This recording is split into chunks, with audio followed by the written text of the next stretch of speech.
Morning everyone. Our lesson for today is all about exponential function. So we have here three most essential learning competencies required by the Department of Education. So number one, determines the intercepts, zeros, and asymptotes of exponential functions. So at the end of our discussion, you will be able to identify or solve sa x and y intercepts.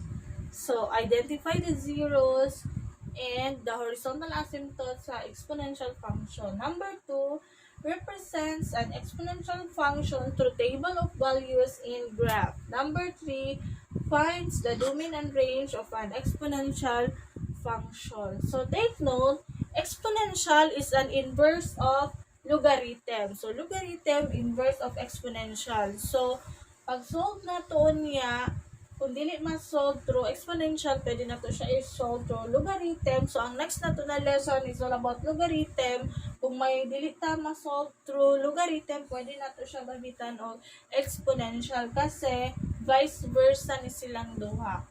So, ang exponential inverse ani, ang logarithm inverse sa exponential. So, mo ni ang form sa exponential, y equals b raised to the power of x. Ang logarithm, mo na ni ang form sa logarithm. So, x equals log b y. So, take note, to identify na exponential ang isa ka given, so, from the root word na exponent. So, ang variable, gihimong exponent. So, when you say variable, kanang naay letter. So, gihimong exponent. Or ang exponent na ay variable. So, example 1. So, f of x equals 3x, 3 raised to the power of x minus 3. So, find the x-intercept, y-intercept, 0, horizontal asymptote. So, since ang exponential is wala man siya vertical asymptote, diba sa rational na ay horizontal na ay vertical. Diba? To identify the vertical, katong ihang denominator. So, since ang exponential, wala man siya denominator, so wala siya vertical asymptote. Pero naa siya horizontal asymptote. Then, table of values, graph, then find the domain and range. So, same gyapon ang process sa rational. To find the x-intercept is 0 na to ang y. So, x-intercept. So, let y equals 0. So, since f of x is also known as y man, so 3 raised to the power of x minus 1. So, is 0 daw ang y, so magiging 0 equals 3 raised to the power of x minus 3 dahil 3. Minus 3. So, i-transfer ang negative 3, may mong positive 3 equals 3 raised to the power of x. So, since naka-exponential, pwede siya ma-solve sa exponential. And since parehas sila og base, di ba naman na invisible 1, then kuhaon dayon ang exponent, so 1 equals x. So, pwede pod gamitan nimo og logarithm. So, magiging x equals log 3, 3. So, log 3, 3. So, calculator is 1. Same lang po. So, applicable ang logarithm kung, for example, 1 equals 3 raised to the power of x. Diba, pag ikunani ang given na example, dili man ni siya ma-solve through exponential. Diba, ang law sa exponential, dapat parehas sila og base. So, since dili man jud na, never man jud na sila na magparehas og base, so, naani siya answer gihapon. Mo na magamit ka o logarithm, magiging x equals log 3, 1. So, kani, makompute na niyo na siya sa calculator. So, mo na katong sa tuang quiz na ay ingon-ani na given. Ingon-ani ihang pag-solve. Kung dili ma-solve sa exponential, gamitan og logarithm.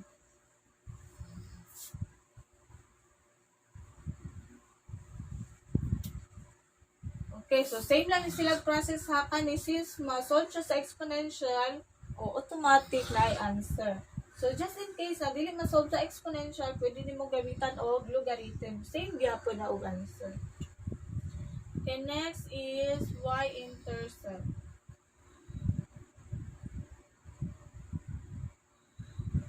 So to solve for y-intercept, so let x equals to 0.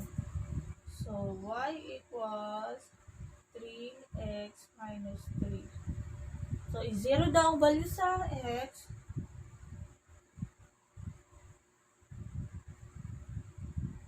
3 raised to the power of 0 is 1.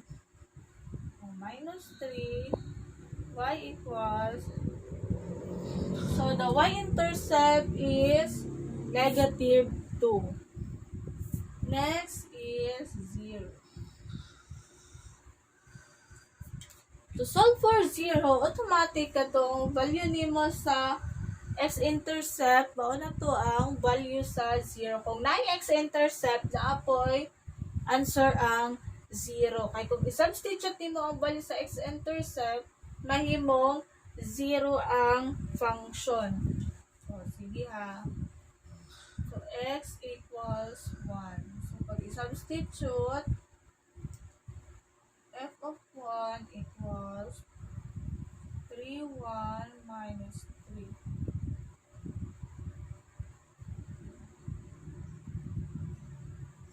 So, 3 minus 3 equals 0. So, since na 0 ang function, pag 1 ang value sa x, so therefore, the 0 is positive 1. There, the y-intercept is negative 2. There, the x-intercept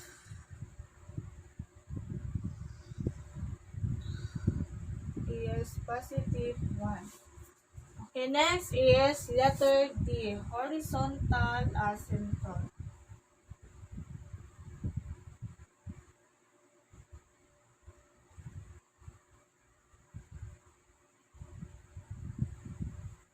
So, horizontal asymptote. So, since horizontal asymptote ka nagpahigda, so, ang axis na ihang matouch is ang y-axis man. So, ang horizontal asymptote, nag-represent siya sa y-axis.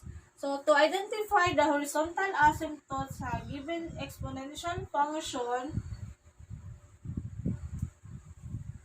so, mao lang niya to ang i-identify kanang diraa sa dulo.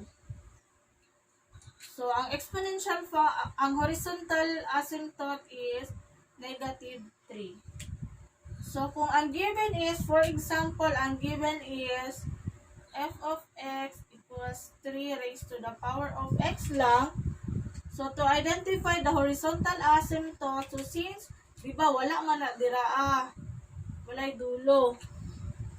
Kay 3 raised to the power of x, wala siya constant. So, therefore, ang horizontal asymptote is 0. For example, kani, 3 raised to the power of x, 3x plus 1, tapos plus 2. So, ang horizontal asymptote, pag ani ang given is, para na pwede mong kuhaon. Positive 2. Ana ha? So, since mauman niya ito ang given, kana lang. So, the horizontal asymptote is negative 3.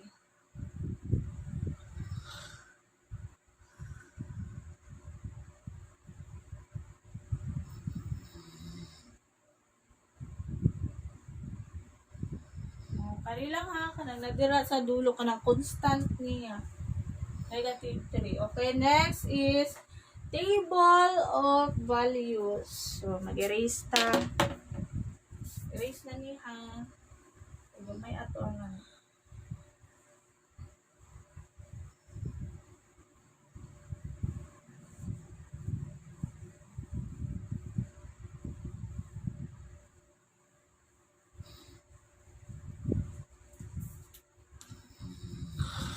So, ang 0 na to kay x equals 1 man, kana x equals 1, ang asymptote y equals negative 3, ang y-intercept is, pila ganito?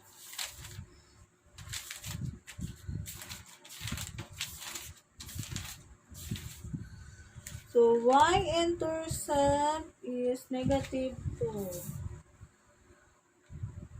Okay, so proceed ka sa letter E, table of values.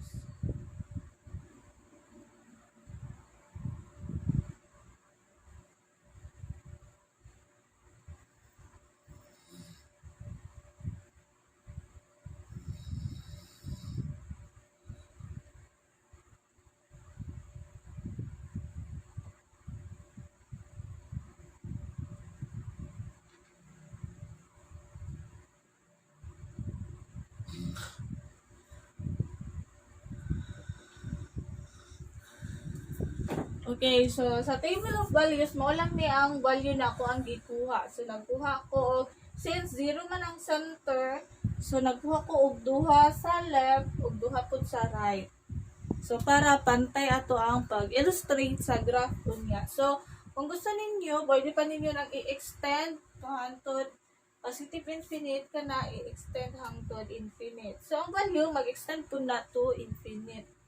Okay, so ang given function kay f of x equals 3x minus 3. So first is negative 2. So f of negative 2. So 3 raised to the power of negative 2 minus 3. So since negative ang exponent, so para mong positive, at 1 ibaba. F of negative 2 equals 1 over 3. So ingon ana na siya. F of negative 2 equals 1 over 3 squared is 9 times 3. So 1 over 9 minus 3, or pwede na po diretso mo sa calcu ang 3 raised to the power of negative 2.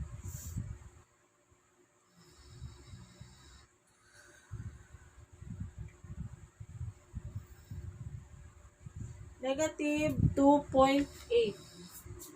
So, negative 2.888. So, 89 na lang. Pwede niyo madiretsuhan ha. 3 raised to the power of negative 2. So, 1 over 9. Minus 3. So, negative 2.88. Okay, next is negative 1. I-show lang na ko ni paano ang process sa negative na exponent kay muna siyang usually na malimtan. So, next is negative 1. Negative 1. Negative 1 na ta. So, para ma-positive, ibaba. So, 1/3. So, 1/3 minus 3.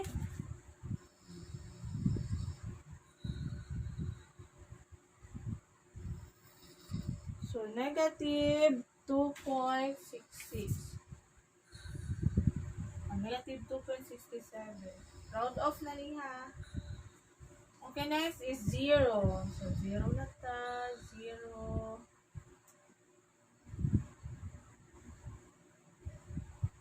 So, 0. Mag-change na ang solution. So, 3 raised to the power of 0 is 1. So, negative 2. Negative 2. Pag 1, 1, 1, 1. So, pag 1, 3 minus 3 is 0. Pag 2,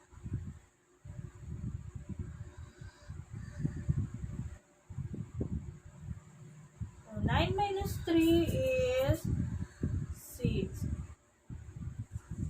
Then, i-plot na to sa graph.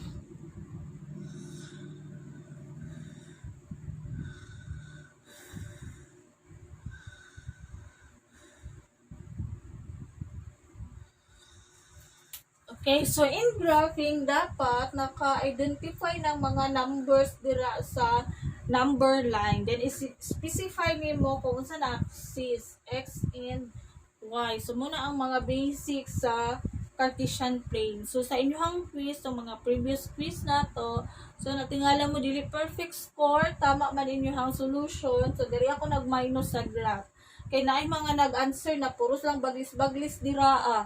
So ako magbintot-bintot kung sa to na number dito So kay wala man ninyo to gibutangan og number, so gimalian ako inyong graph ato. So ana dapat naka-specify ng numbers dira, naka-specify ng numbers dira. Then naka-specify kung unsa na axis. Okay. So i-plot na to ang graph. So first is i-identify na to ato ang horizontal asymptote na -3. So diri.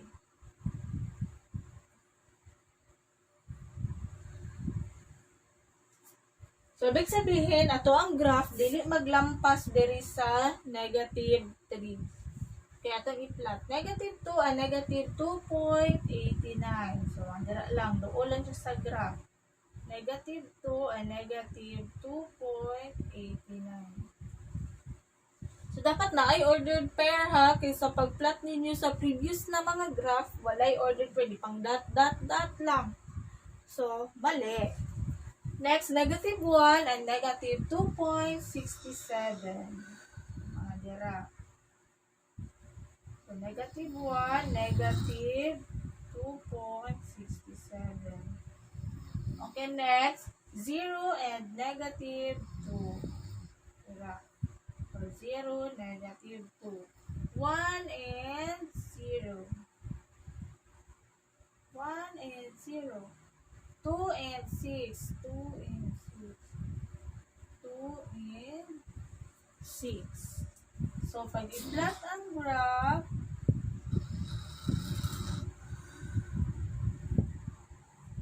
so, butangan og arrowhead, ibig sabihin, kung mag-extend to diri sa -3 hangtod negative infinite, so mag-extend po na ang graph to negative infinite. So, butangan po na og arrowhead dira sa taas, ibig sabihin, pag mag-extend ta diri sa 3, 4, 5, 6, and so on, mag-extend po na ang graph pataas. Ana. So, sa mga previous ninyo na graph, wala ninyo gibutang og arrowhead, walay arrowhead, walay ordered pair, walay numbers inyo ang plane. So, mali. Mo itong gimalian ako.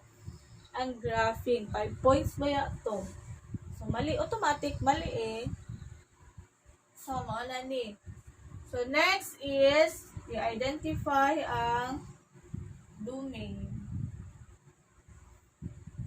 or value sa x-axis. So, domain is kaniyang tanang value sa x-axis na makover sa tuang graph. So, take note, ang graph pag mag-extend na dito infinite, syempre, ang mag-extend, ang x-axis mag-extend po na to infinite. So, negative infinite. So, kung ang graph na to mag-extend na sa taas, syempre, magbukad man na ato ang graph pataas. So, mag-extend po na ato ang positive x-axis to positive infinite.